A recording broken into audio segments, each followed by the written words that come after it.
आज की वीडियो में जो है वो मूल अधिकार के बचे हुए प्रश्नों को देखेंगे। ये आपका स्पेशली पार्ट जो है वो थर्ड होगा। चलिए स्टार्ट करते हैं। इससे पहले जो है वह बहुत सारे मैंने पार्ट बना दिए हैं फंडामेंटल राइट से, तो उसको प्लीज़ आप वॉच कर लीजिएगा। और अगर आप यूथ कंपटीशन के ओल्ड एडिशन को भी देखना चाहते हैं तो उसको भी देख लीजिएगा प्लेलिस्ट में जा कर के, क्योंकि वो भी जो है वो बहुत सारे जो है वो प्रश्न सिमिलर ही हैं। कुछ जो है वो 5-10 जो है वो नंबर ऑफ क्वेश्चन एक्स्ट्रा होते हैं, एग्ज़ाम के ऊपर डिपेंड करते हैं। तो ये जो है वो कोई अंतर नहीं है, 2-4 प्रश्नों के ही जो है वो इधर-उधर देख सकते हैं, ठीक है? तो बहुत सारे मेरे जो है वो व्यूअर्स नए भी आए हैं, तो प्लीज़ आप उसको देख लीजिएगा जा कर के प्लेलिस्ट में, ठीक है ना? पॉलिटी से बना हुआ है, मेंशन भी होगा, तो आप उसको देख लीजिएगा एक बार, ठीक है ना? तो चलिए देखते हैं। इस प्रश्न में 101 से देखेंगे डियर, चलिए स्टार्ट करते हैं। यहाँ पे बताया जा रहा है कि भारत का जो है वो संविधान वाक स्वतंत्रता और अभिव्यक्ति जो है वो स्वतंत्रता की गारंटी देता है, किंतु यह जो है वो स्वतंत्रता राज्य द्वारा अधिरोपित कतिपय युक्तियुक्त निबंधनों के अधीन है। ये निबंधन निम्नलिखित में से किसी से संबंधित हो सकते हैं। तो ये स्पेशली पहला आपका सही है, मानहानि तो बिल्कुल सही है। शिष्टाचार अथवा नैतिकता बिल्कुल सही है। किसी अपराध के लिए उकसाना यानी इंसाइटमेंट जो है वो आपका हो जाएगा। तो ये तीनों कथन आपका बिल्कुल सही है। तो यहाँ पे जो है वो डी ऑप्शन बिल्कुल राइट हो जाएगा। तो यहाँ पे क्या हो जाएगा, डी राइट हो जाएगा। अगला देखेंगे हम। अगले प्रश्न में बताया जा रहा है कि निम्नलिखित कथनों पर विचार कीजिए। सहकारी सोसाइटी बनाना भारत में एक मूल अधिकार है, बिल्कुल सही है। सहकारी सोसाइटियां सूचना के अधिकार अधिनियम 2005 की परिधि में नहीं आती हैं, तो दोनों कथन बिल्कुल यहाँ पे राइट हो जाएगा। तो आप देख सकते हैं कि स्पेशली जो है वो सी बिल्कुल राइट हो जाएगा। यहाँ पे बताया जा रहा है कि सहकारी सोसाइटियां लोगों का एक ऐसा संघ है जो अपने पारंपरिक जो है वो लाभ यानी सामाजिक हो, आर्थिक, सांस्कृतिक से जो है वो स्वेच्छापूर्वक सहयोग से निर्मित करते हैं। सहकारी सोसाइटियां बनाना अनुच्छेद जो है वो 19 के सब क्लॉज 1 ग के तहत भारत में एक मूल अधिकार है। उल्लेखनीय है कि सहकारी सोसाइटियां सूचना के अधिकार अधिनियम के तहत नहीं आती हैं। अगला हम देखेंगे, बताया जा रहा है कि भारत के जो है संविधान का कौन सा अनुच्छेद अपनी पसंद के जो है व्यक्ति से विवाह करने के लिए कि किसी व्यक्ति के अधिकार को संरक्षण देता है। तो आर्टिकल जो है 21 हो जाएगा। तो यहाँ पे बी सही हो जाएगा। यहाँ देख सकते हैं कि उच्चतम न्यायालय के आपका एक आदेश के अनुसार अपनी जो है पसंद के व्यक्ति से विवाह करना संविधान के अनुच्छेद 21 यानी जीवन एवं दैहिक स्वतंत्रता का अधिकार के अंतर्गत समाहित है। हादियावाद में आपका दिए गए अपने निर्णयों में जो है उच्चतम न्यायालय ने इस बात की पुष्टि की है। अगला हम देखेंगे। अगले प्रश्न में बताया जा रहा है कि भारतीय संविधान के अनुच्छेद 20 की धारा आपका जो है वो 2 के तहत दोहरे दंड का अर्थ है कि कोई व्यक्ति जो है वो स्पेशली क्या है कि एक ही अपराध के लिए एक से अधिक बार जो है न्यायिक कार्यवाही और दंड का भागी नहीं बनाया जा सकता है। तो यहाँ पे क्या हो जाएगा, सी सही हो जाएगा। यहाँ देख सकते हैं, यहाँ पे बताया जा रहा है कि अनुच्छेद जो है वो आपका 20(1) के तहत भूतलक्षी दांडिक विधियों से संरक्षण, इसके अंतर्गत कोई व्यक्ति किसी अपराध के लिए तक आपका दोषी नहीं माना जाएगा जब तक कि उसने कोई ऐसा कार्य करते समय किसी प्रवृत्ति जो है वो विधि का अतिक्रमण नहीं किया है। उसके अलावा जो है सब क्लॉज आप 20 जो है वो उसके जो है वो 20(2) के अंतर्गत देख सकते हैं कि किसी व्यक्ति को एक ही अपराध के लिए एक बार से अधिक अभियोजित और दंडित नहीं किया जा सकता। ये बहुत बार पूछे जाते हैं। उसके अलावा जो है वो 20 अनुच्छेद 20 के जो है सब क्लॉज 3 के अंतर्गत अपने ही विरुद्ध जो है वो गवाही देने से संरक्षण देता है। अगले प्रश्न में बताया जा रहा है कि भारत के संविधान का निम्नलिखित में से कौन सा एक अनुच्छेद जो है वो दोहरे खतरे से किसी व्यक्ति की रक्षा करता है। तो आर्टिकल 20 हो जाएगा। तो यहाँ पे जो है वो ये बिल्कुल सही हो जाएगा। अगला चलिए देख लेते हैं। अगला बताया जा रहा है कि भारत के संविधान के अनुच्छेद 21 के अधीन अथवा यथा आपका प्रत्ययभूत प्राण और दैहिक स्वतंत्रता के मूल अधिकार के निम्नलिखित अधिकार के लिए निम्नलिखित में से कौन से कथन सही है? तो पहला देख सकते हैं, यह अधिकार जो है नागरिकों एवं अन्य देशियों को भी आपका उपलब्ध है। दूसरा है कि इसमें जो है शिक्षाचारी कार्यपालिका एवं विधायी संरक्षण से जो है कार्रवाई से संरक्षण का समावेश है, बिल्कुल सही है। अगला है कि इसमें जो है मानवीय गरिमा के साथ जीने का अधिकार सम्मिलित है, बिल्कुल सही है। तब फोर्थ है कि इसे विधि द्वारा स्थापित जो है वो प्रक्रिया के अनुसार छीना जा सकता है। तो यहाँ पे जो है वो आपका सारे कथन सही है, तो 1, 2, 3, 4 सी सही हो जाएगा। यहाँ देख सकते हैं अनुच्छेद जो है वो आपका 21 यह उपबंधित करता है कि किसी व्यक्ति को उसके प्राण या दैहिक स्वतंत्रता से विधि द्वारा स्थापित प्रक्रिया के अनुसार ही वंचित किया जाएगा, अन्यथा नहीं। इस अनुच्छेद में नागरिक शब्द का प्रयोग आपका न करके व्यक्ति शब्द का प्रयोग किया गया है। इसका तात्पर्य यह है कि अनुच्छेद 21 का संरक्षण नागरिक एवं विदेशी सभी प्रकार के व्यक्तियों को प्राप्त है। अनुच्छेद आपका 21 विधायिका और कार्यपालिका दोनों के विरुद्ध संरक्षण प्रदान करता है। अगला है कि इसमें जो है वो मानवीय गरिमा के साथ जीने का अधिकार सम्मिलित है। इसे विधि द्वारा स्थापित प्रक्रिया से ही आपका छीना जा सकता है। अगला देख सकते हैं, बताया जा रहा है कि भारत के जो संविधान के किस अनुच्छेद के अंतर्गत निजता का अधिकार संरक्षित है? तो ये आपका जो है वो आर्टिकल 21 के अंतर्गत है। जस्टिस के एस पुट्टास्वामी बनाम यूनियन ऑफ इंडियन यानी 2017 के अनुसार एससी के वाद में उच्चतम न्यायालय ने अभी निर्धारित किया कि निजता का अधिकार अनुच्छेद 21 के तहत जीवन का अधिकार और व्यक्तिगत स्वतंत्रता के आंतरिक जो है वो हिस्से के रूप में भारतीय संविधान के भाग 3 के अंतर्गत संरक्षित है। यहाँ चलिए अगला देख सकते हैं, यहाँ पे बताना है हमको कि कौन जो कथन सही है यहाँ पे। तो भारत के संविधान के अनुच्छेद 21 के अंतर्गत जो है वो विपरीत लिंगियों यानी जो ट्रांसजेंडर के अधिकार है, बिल्कुल सही है। क्रेनियोपेगस जो है वो जुड़वाओं के अधिकार है, बिल्कुल सही है। बच्चों को जन्म देने का जो है वो मंदित मना जो है वो महिलाओं के अधिकार है, तो ये तीनों कथन सही हो जाएंगे। तो यहाँ पे डी बिल्कुल राइट हो जाएगा।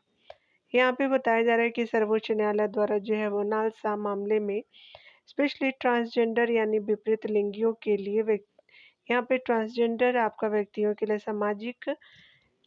के लिए नागरिक अधिकारों को सुलभ बनाने की आवश्यकता पर बल दिया गया था। विपरीत जो है वो लिंगियों के स्पेशली अधिकारों को अनुच्छेद 21 के अंतर्गत स्थापित किया गया। अगला है कि आरुषि जो है वो दशमाना बनाम भारत संघ के बाद में सर्वोच्च न्यायालय ने यह धारणा किया कि आपका क्रेनियो पेगस जुड़वाओं के अधिकार जो है वो आपका अनुच्छेद 21 के अंतर्गत शामिल है। सुचिता श्रीवास्तव और अन्य बनाम चंडीगढ़ शासन प्रबंध मामले में सर्वोच्च न्यायालय ने निर्धारित किया कि बच्चे को जन्म देने का जो है वो मना स्पेशली महिलाओं का अधिकार है, अनुच्छेद जो है वो 21 के अंतर्गत शामिल है। यहाँ पे बताना है आपको कि मेनका गांधी बनाम भारत संघ केस जो 1978 के संबंध में आया था, इसमें से निम्नलिखित कथन में से कौन सही नहीं है। अगला देख सकते हैं, यहाँ पे पॉइंट वाइज है कि यह जो है वो निर्णय दिया गया है कि अनुच्छेद 19 और अनुच्छेद 21 जो है वो अपरिवर्तनीय यानी जो है वो वाटर टाइट कंपार्टमेंट यानी स्पेशली अपरिवर्तनीय नहीं है, बिल्कुल सही है। यहाँ पे जो है वो बी ऑप्शन है कि यह आपका निर्णय दिया गया है कि अनुच्छेद 21 में अंतर्विष्ट कोई विधि अनुच्छेद आपका 19 की अपेक्षाओं की संतुष्टि जो संतुष्ट नहीं करती है, तो यहाँ पे क्या हो जाएगा कि बी सही नहीं है। तो यहाँ पे स्पेशली बी जो है वो इनकरेक्ट ऑप्शन हो जाएगा। यहाँ पे अन्य पॉइंट को भी देख लीजिए, निष्पक्ष विचारधारा से विचाराधीन अभियुक्त के विरुद्ध पक्षपात नहीं होता है। अगला पॉइंट बिल्कुल सही है। अनुच्छेद 21 के अंतर्गत प्राण यानी जीवन के अधिकार में मृत्यु का अधिकार शामिल नहीं है, ठीक है।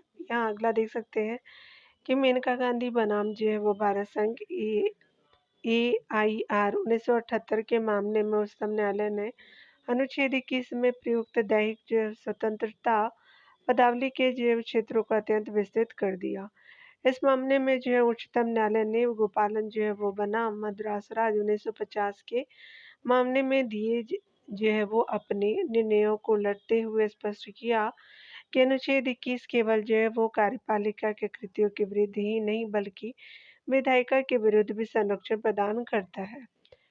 अगला देख सकते हैं पॉइंट पे कि विधानमंडल द्वारा आपका किसी विधि के अधीन आपका विहित प्रक्रिया जो किसी व्यक्ति को प्राण एवं दैहिक स्वतंत्रता से वंचित करती है, उचित जो है वो ऋजु एवं युक्तियुक्त अर्थात आपका नैसर्गिक न्याय के सिद्धांतों के अनुरूप होनी चाहिए।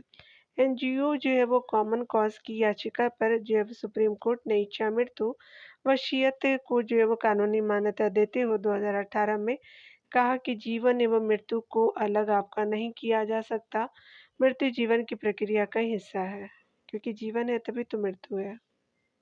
यहाँ पे बताया जा रहा है कि यह जो है सिद्धांत अगले प्रश्न में है कि यह सिद्धांत कि आपका यदि राज्य द्वारा बनाई गई कोई विधि किसी व्यक्ति को दैहिक जो है वो स्वतंत्रता से वंचित करती है तो उसे ऐसी प्रक्रिया विहित करनी चाहिए जो मनमानी अरिजु या जो है वो अयुक्तियुक्त ना हो। यह किस मुकदमे से संबंधित आपका जो है वो निर्णय है, तो स्पेशली मेनका गांधी बनाम भारत संघ का मुकदमा हो जाएगा, तो डी आपका राइट हो जाएगा। यहाँ अगले प्रश्न में हम देखेंगे, चलिए। अगले प्रश्न में बताया जा रहा है कि किसी व्यक्ति को निम्नलिखित मूल अधिकारों में से कौन सा प्रदान नहीं किया जा सकता। तो यहाँ पे पहला है कि एक ही अपराध के लिए एक से जो अधिक बार अभियोजन और दंड के विरुद्ध संरक्षण।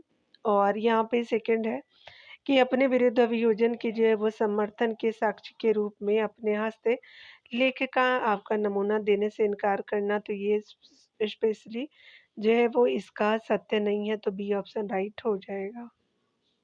तो देख सकते हैं according to option B right हो जाएगा। यहाँ पे डिटेल से देख सकते हैं भारतीय संविधान का अनुच्छेद 20 किसी भी जो है वो आपका व्यक्ति या दोषी करार व्यक्ति को उसके विरुद्ध मनमाने और अतिरिक्त दंड से संरक्षण प्रदान करता है।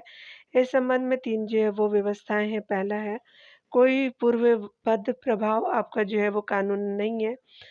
इसमें क्या है कि स्पेशली कोई पूर्वपद प्रभाव कानून नहीं, तो इसमें प्रावधान किए गए हैं कि कोई व्यक्ति अपराध के लिए तब तक आपका सीधे दोष नहीं ठहराया जाएगा जब तक कि उसने ऐसा कोई कार्य करने के समय जो अपराध के रूप में आरोपित है किसी प्रवृत्त विधि का अतिक्रमण नहीं किया है।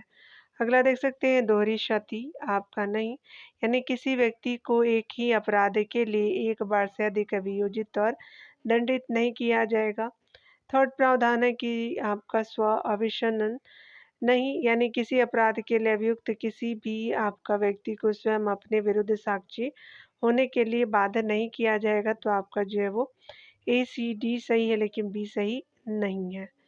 यहाँ चलिए अगला देख सकते हैं कि निवारक निरोध अधिनियम के अंतर्गत एक व्यक्ति बिना मुकदमा चलाए बंदी बनाया जा सकता है, तो 3 माह के लिए, तो बी सही हो जाएगा। यहाँ पे बताया जा रहा है कि निवारक जो है निरोध अधिनियम के अंतर्गत एक व्यक्ति बिना मुकदमा चलाए अधिकतम जो 3 माह के लिए बंदी बनाया जा सकता है। अनुच्छेद 22 के खंड 4 में इस जो है संबंध में उत्पन्न करता है। देख सकते हैं कि निम्नलिखित में से जो है आपका यहाँ पे बताया जा रहा है कि निम्नलिखित में से कौन सा एक पद कोई भी व्यक्ति बिना कार्रवाई के दंडनीय आपका घोषित नहीं किया जाएगा। इससे जो युक्ति को आपका निरूपित करता है, तो ऑडी स्पेशली अल्टरम पोर्टिम हो जाएंगे, तो ये स्पेशली ऑडी अल्टरियम पार्टियम हो जाएंगे, तो डी सही हो जाएगा।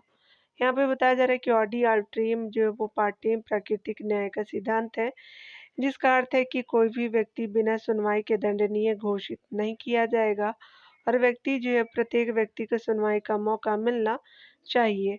यहाँ पे बताया जा रहा है कि ये ऑप्शन जो है वो स्पेशली यहाँ पे देख सकते हैं कि ऑथरी स्पेशली जो है वो यहाँ पे ऑडियो अल्तरपम जो बोलते हैं, तो ऑडियो अल्टेरम जो है वह स्पेशली इसका अर्थ होता है जो व्यक्ति किसी अपराध से बरी हो गया है, तो उस पर जो है वह किसी अपराध के लिए पुनः मुकदमा नहीं चलाया जा सकता है। विकल्प बी में है कि नॉन जो है वो आपका बीज इस ओडियम का अर्थ है कि एक ही जो है वो अपराध के लिए दोहरा दंड का पर रोक है, और आपका उत्तरी उत्तरीवा जो है वो कन्विक्ट के तहत आप देख सकते हैं एक बार दोषी जो है वो ठहराए जाने के बाद पुनः मुकदमा नहीं चलाया जा सकता। तो ये प्रोनाउंस कर लीजिएगा, इंटरप्ट हो रहा है। तो आप जो है वो देख लिए अपने। चलिए आगे देखते हैं डियर। यहाँ पे बताया जा रहा है कि भारत के संविधान के अनुच्छेद 22 के अधीन गिरफ्तारी और निरोध से संरक्षक इन्हें प्राप्त नहीं है। कोई शत्रु जो है वो अन्य देशीय, तो बिल्कुल पहला सही है। कोई व्यक्ति जिसे निवारक आपका निरोध विधि के अधीन आपका निरुद्ध किया गया है, तो ये स्पेशली क्या है, ये भी सही है। कोई विदेशी, तो ये सही नहीं है। कोई प्रवासी भारतीय नागरिक, तो ये भी सही नहीं है। तो फर्स्ट एंड सेकंड जो है वो बिल्कुल राइट हो जाएगा। यहाँ पे देख सकते हैं बताया जा रहा है कि भारतीय जो संविधान के 22 के अधीन गिरफ्तारी और निरोध से संरक्षण स्पेशली निम्नलिखित को प्राप्त नहीं है। अगर किसी अन्य देशीय शत्रु है तो इसको नहीं दिए गए हैं। दूसरा है कि ऐसे व्यक्ति को जिसे निवारक निरोध विधि के अधीन निरुद्ध आपका किया गया हो। अगला देख सकते हैं। अगले प्रश्न में बताया जा रहा है कि भारत में निवारक निरोध के बारे में निम्नलिखित कथनों में से कौन सही है, यहाँ देख सकते हैं। तो यहाँ है कि निरुद्ध व्यक्ति को स्पेशली भारत के संविधान के अनुच्छेद 22 के खंड आपका 4 और 5 में उल्लिखित अधिकारों के सिवा कोई आपका अधिकार नहीं है। पहला आपका सही है। दूसरा है कि निरुद्ध जो है व्यक्ति को निरोधा देश को इस जो है वो आधार पर चुनौती देने का अधिकार है कि जब निरोधादेश पारित किया गया था तो वह जो है वो उससे पहले से ही जेल में था। तो आपका जो है वो सेकंड सही हो जाएगा। तो यहाँ पे क्या है कि दोनों सही है, यहाँ पे हमसे सही पूछा गया था। थर्ड ऑप्शन देख सकते हैं कि निरुद्ध व्यक्ति इस आधार पर जमानत का दावा कर सकता है कि वह मजिस्ट्रेट के किसी आदेश के बिना ही 24 घंटे से अधिक कारागार में रह चुका है। तो ये सही नहीं है। फर्स्ट एंड सेकंड जो है वो राइट हो जाएगा। यहाँ पे बताया जा रहा है कि भारतीय संविधान का अनुच्छेद 22 कुछ दशाओं में गिरफ्तारी और निरोध से संरक्षण से संबंधित है। इस निरोध की खंड आपको 4 और 5 से आपका निरुद्ध व्यक्ति को अधिकार दिए गए हैं कि निरुद्ध व्यक्ति जो आपका देश को इस आधार पर चुनौती देने का अधिकार है कि जब आपका निरोधादेश पारित किया गया था तो वह उससे जो है वो पहले से ही जेल में था। अगले हम देख सकते हैं पॉइंट में। अगले पॉइंट में बताया जा रहा है कि निम्नलिखित में से भारत के संविधान के कौन से अनुच्छेद मौलिक अधिकारों के अनुच्छेद 14 तथा अनुच्छेद 19 में उल्लिखित प्रावधानों के अपवाद है। तो आपका अनुच्छेद 31 की आपका जो है वो ए हो जाएंगे, सब क्लॉज है, और 31 का जो सब क्लॉज सी हो जाएगा। तो यहाँ पे बिल्कुल राइट हो जाएगा। बताया जा रहा है कि संविधान के अनुच्छेद 31 का 31 ए बोलते हैं जिसको, और 31 ग जिसको सी बोलेंगे, और अनुच्छेद 14 अनुच्छेद 19 के प्रावधानों पर कुछ प्रतिबंध जो है वो लगाती है। ये प्रावधान 44वें संविधान संशोधन अधिनियम 1978 में जोड़ा गया था। अगला देख सकते हैं। यहाँ पे बताया गया है कि यह मुद्दा कि क्या भारतीय दंड संहिता की धारा 377 भारत के संविधान के अनुच्छेद 21, 14 और 15 का उल्लंघन करती है। निम्नलिखित में से किस एक वाद में निर्णित आपका किया गया था। तो देख सकते हैं ये स्पेशली वाद आपका जो है वो नाज फाउंडेशन बनाम दिल्ली राष्ट्रीय राजधानी हो जाएगा। तो डी सही हो जाएगा। भारतीय दंड संहिता की धारा 377 भारत के संविधान के अनुच्छेद 21, 14 और 15 का उल्लंघन करती है। यह निर्णय नाज फाउंडेशन बनाम जो है वो दिल्ली राष्ट्रीयवाद के स्पेशली 2001 में दिया गया है। यहाँ भी बताया जा रहा है कि निम्नलिखित में से कौन एक जो है वो भारत के संविधान द्वारा प्रतिभूत नहीं है। तो यहाँ है कि देश में सर्वदा वाद संचरण की है, शांतिपूर्ण जो है निरायुध सम्मेलन की भी है। अगला देख सकते हैं संपत्ति के स्वामित्व और अर्जन। देश में ही कहीं भी आपका संपत्ति के स्वामित्व, अर्जन और वहन की स्वतंत्रता, ये आपका जो है वो सी सही नहीं है, याद रखिएगा। तो यहाँ पे सी सही हो जाएगा। बताया जा रहा है कि देश में सर्वत्र जो है वह वाद संचरण की स्वतंत्रता, शांतिपूर्वक निरायुध सम्मेलन की स्वतंत्रता, कोई व्यापार या वृत्ति करने की स्वतंत्रता, भारतीय संविधान के अनुच्छेद 19 द्वारा प्रत्याभूत यानी मूल अधिकार है।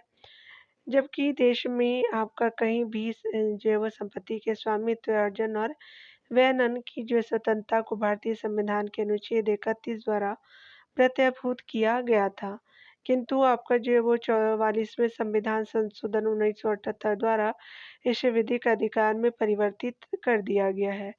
इसे अब जो है वो अनुच्छेद 300 क के अंतर्गत रखा गया है, यानी जो संपत्ति के अधिकार को याद रखिएगा। अगला बताया जा रहा है धार्मिक स्वतंत्रता का अधिकार, अभी हम देख रहे हैं। चलिए देख लेते हैं। यहाँ पे बताया जा रहा है कि स्पेशली भारतीय संविधान में शोषण के विरुद्ध अधिकार के अंतर्गत निम्नलिखित में से किसका परिकल्पना की गई है। तो स्पेशली आपका स्पष्टताकांत तो ये सही नहीं है। मानवदेह व्यापार और बालाश्रम का निषेध बिल्कुल सही है। कारखानों और खदानों में जो है वो बच्चों की मजदूरी का निषेध, तो ये आपका सही हो जाएगा 2 एंड 3। अल्पसंख्यकों के हितों की रक्षा जो है इस पर नहीं दी गई है, तो आपका 2 एंड 3 जो है वो 2 एंड 3 जो है बिल्कुल राइट हो जाएगा। यहाँ पे बताया जा रहा है स्पेशली कि 2 एंड 3 जो है वो ऑप्शन बिल्कुल राइट है। भारतीय संविधान के अनुच्छेद 23 और 24 के तहत शोषण के विरुद्ध अधिकार उल्लिखित है।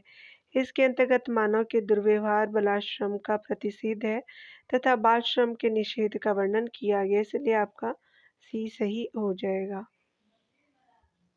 यहाँ पे बताया जा रहा है कि भारत के संविधान के अधीन अंतःकरण की स्वतंत्रता किसके अधीन है। तो लोक व्यवस्था, सदाचार, स्वास्थ्य बिल्कुल सही है।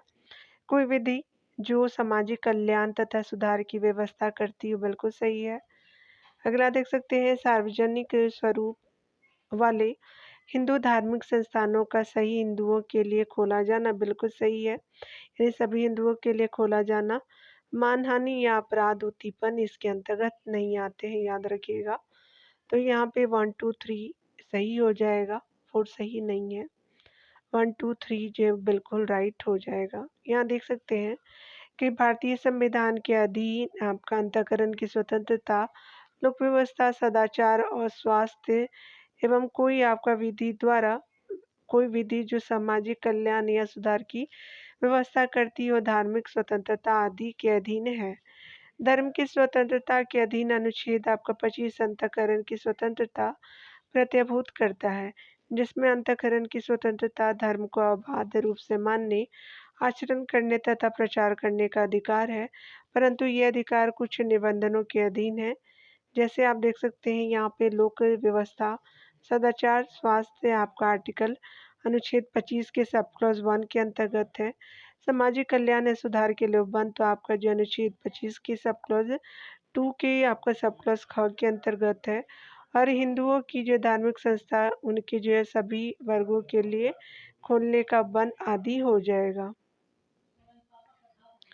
यहाँ देख सकते हैं संविधान के अनुच्छेद 25 के अनुसार धर्म जो है स्वतंत्रता का अधिकार किसके अधीन नहीं है, तो मानवतावाद के अंतर्गत नहीं है, तो यहाँ पे डी सही हो जाएगा।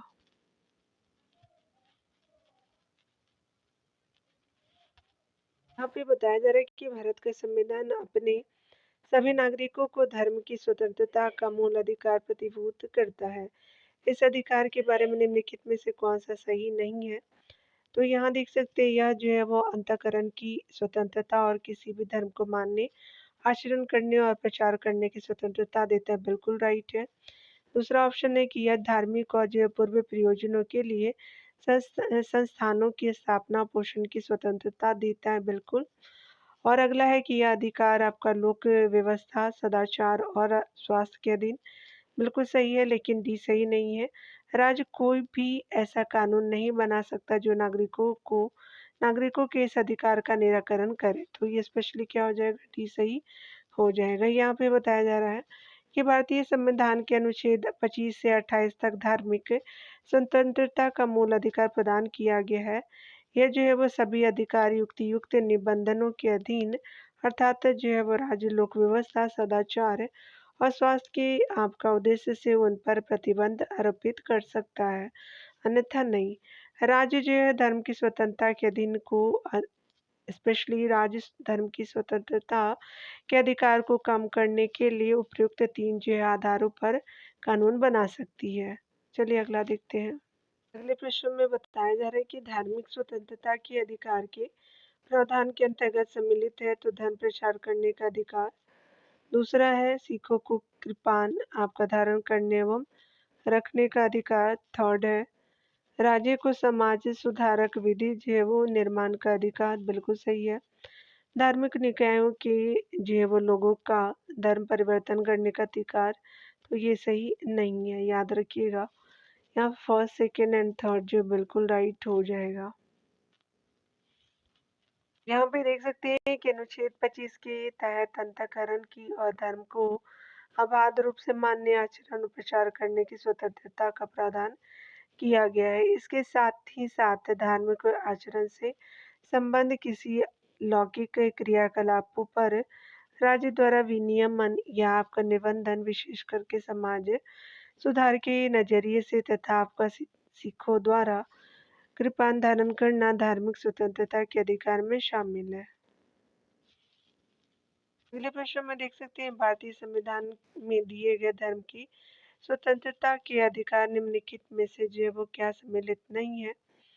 तो यहाँ पे देख सकते हैं पहला यहाँ पे है कि आपका आत्मा की स्वतंत्रता और धर्म का अनुसरण एवं प्रचार करने का अधिकार। बिल्कुल सही है। किसी धर्म की वृद्धि अथवा उसके अनुरक्षण के लिए कर लगाना या सरकारी धन का प्रयोग करना, तो ये आपका जो है वो सही नहीं है। सेकंड थर्ड देख सकते हैं यहाँ पे कि धार्मिक एवं खैराती संस्थाओं की स्थापना और उनका अनुरक्षण सही है। सरकार द्वारा पोषित किसी संस्था में धार्मिक शिक्षा देना, तो आपका 2 एंड जो है वो 4 राइट नहीं है, याद रखिएगा। ऐसी पावर जो है सरकार नहीं दे सकती, तो ये आपका 2 एंड 4 जो है वो राइट हो जाएगा। देख सकते हैं डिटेल में किसी धर्म की वृद्धि अथवा उसके अनुरक्षण के लिए कर लगाना या सरकारी धन का प्रयोग करना तथा सरकार द्वारा पोषित किसी संस्था में धार्मिक शिक्षा देना धर्म की स्वतंत्रता के अधिकार में सम्मिलित नहीं है। अगला देख सकते हैं भारतीय संविधान के अनुच्छेद 25 में प्रयुक्त हिंदू शब्द किसे किसे सम्मिलित नहीं करता। तो बौद्धों को, जैनों और सिखों को करता है लेकिन पारसियों को नहीं करता, तो सी सही हो जाएगा। यहाँ पे देख सकते हैं भारतीय संविधान के अनुच्छेद 25 में प्रयुक्त हिंदू शब्द बौद्धों, जैनों और आपका सिखों को सम्मिलित करता है जबकि पारसियों को नहीं करता। अनुच्छेद 25 द्वारा अंतःकरण को और धर्म को अबाध रूप से मानने आचरण प्रचार करने की स्वतंत्रता का अधिकार दिया गया है। इस अनुच्छेद के स्पष्टीकरण के तहत खंड आपका 2 के उपखंड ख में हिंदुओं के प्रति निर्देश का यह अर्थ लगाया जाएगा कि उसके जो अंतर्गत सिख, जैन या जो बौद्ध धर्म के मानने वाले व्यक्तियों के प्रति आपका निर्देश है। अगले प्रश्न में देख सकते हैं कि भारतीय संविधान के अंतर्गत किसी समुदाय को आपका अल्पमत समुदाय किस आधार पर घोषित किया जा सकता है। तो धर्म अथवा भाषा के आधार पे, तो बी सही हो जाएगा। यहाँ देख सकते हैं कि भारतीय संविधान केवल धार्मिक एवं भाषाई अल्पसंख्यकों को नहीं मान्यता देता। संविधान के अनुच्छेद 30 के खंड आपका फर्स्ट के अनुसार धर्म या भाषा पर आधारित सभी अल्पसंख्यक वर्गों को अपनी रुचि की शिक्षा, जैव शिक्षण संस्थाओं की स्थापना और प्रशासन का अधिकार होगा। खंड सेकंड के अनुसार देख सकते हैं शिक्षा संस्थाओं को सहायता देने में राज्य किसी जैव शिक्षा संस्थान के विरुद्ध इस आधार पर विभेद नहीं करेगा कि वह धर्म या भाषा पर आधारित किसी अल्पसंख्यक वर्ग के प्रबंधन में है। अगला देख सकते हैं कि भारतीय संविधान मान्यता देता है तो धार्मिक और भाषाई अल्पसंख्यकों को, तो सी सही हो जाएगा। यहाँ देख सकते हैं बताया जा रहा है कि वह आपका संस्था जो भारतीय संविधान द्वारा मान्य है, तो निजी शिक्षण संस्थाओं में धार्मिक शिक्षा में उपस्थिति अनिवार्य नहीं है, तो स्पेशली 20 राइट हो जाएगा। डिटेल से देख सकते हैं भारतीय संविधान का अनुच्छेद 28 शिक्षण संस्थाओं में धार्मिक शिक्षा और उपासना पद्धति में उपस्थित होने से स्वतंत्रता प्रदान करता है। अनुच्छेद 28 के खंड थर्ड के अनुसार राज्य से आपका मान्यता प्राप्त या राज्य निधि से सहायता पाने वाले वाले जो शिक्षा संस्थान में उपस्थिति होने वाले किसी व्यक्ति को ऐसी संस्था में आपका दी जाने वाली धार्मिक शिक्षा में भाग लेने के लिए या धार्मिक उपासना में उपस्थित होने के लिए तब तक बाध्य नहीं किया जाएगा जब तक उस व्यक्ति या उसके जो संरक्षक ने सहमति नहीं दी है। अगले प्रश्न में बताना है कि कौन यहाँ पे सही है। तो पहले कथन में है कि किसी धार्मिक या सांप्रदायिक संस्थान से जुड़े पद इस जो है वो उस विशिष्ट धर्म को जिससे सेवा संस्थान जुड़ा है मानने वाले सदस्यों के लिए आरक्षित हो सकती, बिल्कुल सही है। दूसरा है कि राज्य किसी पद या नियुक्ति को नागरिकों के किसी पिछड़े वर्ग के पक्ष में जिनका उस वर्ग यानी उस राज्य की राय में उस राज्य के अधीन सेवाओं में पर्याप्त प्रतिनिधित्व नहीं है आरक्षित कर सकेगा, बिल्कुल सही है। अगला देख सकते हैं कि कोई नागरिक धर्म, मूल वंश, जाति, लिंग, उद्भव, जन्म स्थान या इनमें से किसी के आधार पर राज्य के अधीन किसी पद के लिए अपात्र नहीं होगा। तो यहाँ पे क्या हो जाएगा कि स्पेशली तीनों कथन सही हो जाएगा। यहाँ पे क्या है, सी सही हो जाएगा। यहाँ पे बताया जा रहा है कि अनुच्छेद आपको 16 के तहत किसी धार्मिक या सांप्रदायिक संस्थान से जुड़े आपका पद उस विशिष्ट धर्म को जिससे सेवा आपका संस्थान जुड़ा है मानने वाले सदस्यों के लिए आरक्षित हो सकते हैं। अगला है आपका अनुच्छेद जो है वो 16(4) के तहत राज्य किसी पद या नियुक्ति को नागरिकों के किसी पिछड़े वर्ग के पक्ष में जिनका उस जो है राज्य की राय में उस राज्य के अधीन सेवा में पर्याप्त प्रतिनिधित्व नहीं है आरक्षित कर सकेगा। अगला देख सकते हैं अनुच्छेद जो है वो 16(2) के तहत कोई नागरिक धर्म, मूल वंश, जाति, लिंग, उद्भव, जन्म स्थान या इनमें से किसी के आधार पर राज्य के अधीन किसी जो है वो पद के लिए अपात्र नहीं होंगे। तो ये सारे कथन देख सकते हैं। अगला है तो 130 नंबर में बताना है कि भारत में किसी धार्मिक संप्रदाय समुदाय को यदि राष्ट्रीय स्तर पे अल्पसंख्यक वर्ग का दर्जा दिया जाता है तो वह किसी या विशेष लाभ या लाभों का अधिकार हकदार हो सकता है। चलिए ऑप्शन देखते हैं। पहला ऑप्शन है कि यह जो है संप्रदाय समुदाय स्पेशली विशेष आपका शैक्षणिक संस्थानों की स्थापना और संचालन कर सकता है, बिल्कुल सही है। अगला है कि भारत के जो राष्ट्रपति स्वयं इस संप्रदाय या समुदाय के प्रतिनिधि को आपका लोकसभा में मनोनीत कर देते, तो ये सही नहीं है। अगला है कि यह संप्रदाय या समुदाय प्रधानमंत्री के 15 पॉइंट कार्यक्रमों का लाभ प्राप्त कर सकता है, बिल्कुल सही है। तो यहाँ पे 1 और 3 आपका राइट हो जाएगा, तो सी सही हो जाएगा।